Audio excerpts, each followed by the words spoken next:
You evoke the option of a constitutional monarchy as an option. How can it be a realistic option if you don't acknowledge what went wrong with the previous monarchy? Thank you. Aren't we talking about the future? Yes. So why are you talking about the past? Maybe it's make a difference for people that Look, maybe consider we're these talking options. about the future. And the Iranian people are smart enough to understand that in any democratic exercise, elimination of options is not the way to go. Democracy is not about exclusion, it's about inclusion, unless you are not in conformity with democratic principles. So as long as you are coherent with democratic principles, there are multiple options on the table. Why should we eliminate one option all of a sudden? Because if you want to go by precedence, there may be many bad monarchies as there are many bad republics. And there are also good models of republics and good models of constitutional monarchies, are they not? So if you want to compare apples to apples, great, and oranges to oranges, great. But we're not here to compare apples to oranges. You said your compatriots have called on you to lead this transition period. But that's obviously not the case. There are a lot of people who don't support you within Iran and outside Iran.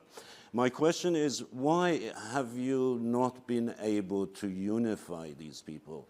Why is it that you're not the voice of all of the Iranian people?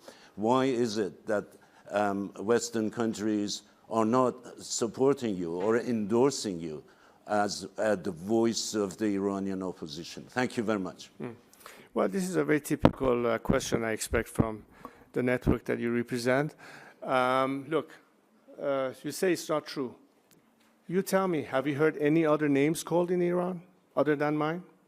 There have been other people who but have you had your chance. Name. You asked the question. Yeah. I'm answering now. Sure, please do. The fact is, they called my name. Is my name written on the walls there? It is me that they chose to trust to lead this movement.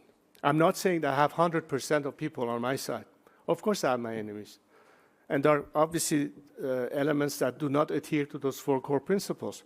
You might have separatists, you might have pro-regime reformists, you might have groups like the MEK. Certainly they are not my friends. And I do not represent them. Of course I don't represent them because they are not adhering to the principles that I described.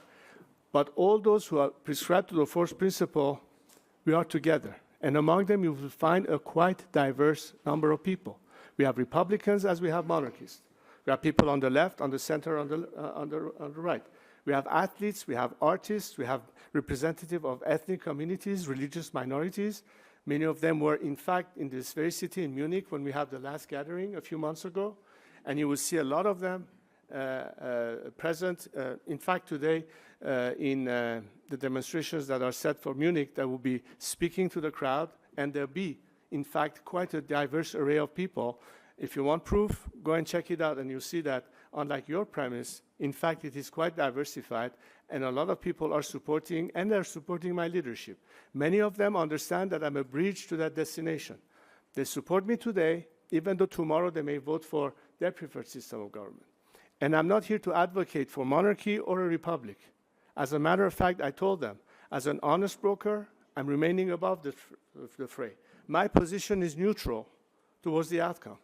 Let the Iranian people, by the ballot box, determine their majority wish for the ultimate system they want to have. And if we all respect the democratic process, we should also respect the ballot box and the result of that free election. That's all I'm asking for. Not just the Iranian people, but for the international community, particularly democratic society, to value. Because this is something that they have in their own countries. That's exactly what we want to have in our own country as well. And the Western countries? That's what I said. Free democracies, first and foremost. Why are they endorsing you? Because I'm not asking for an endorsement. I'm not asking for a personal endorsement.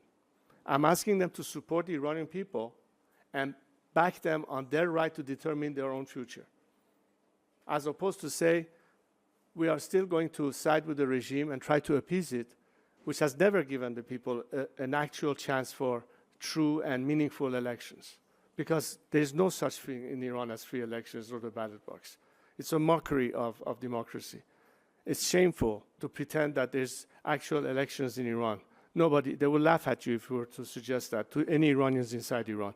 Some people in the outside world may be fooled, but you cannot fool all of the people all of the time. At some point, it's going to blow in their face.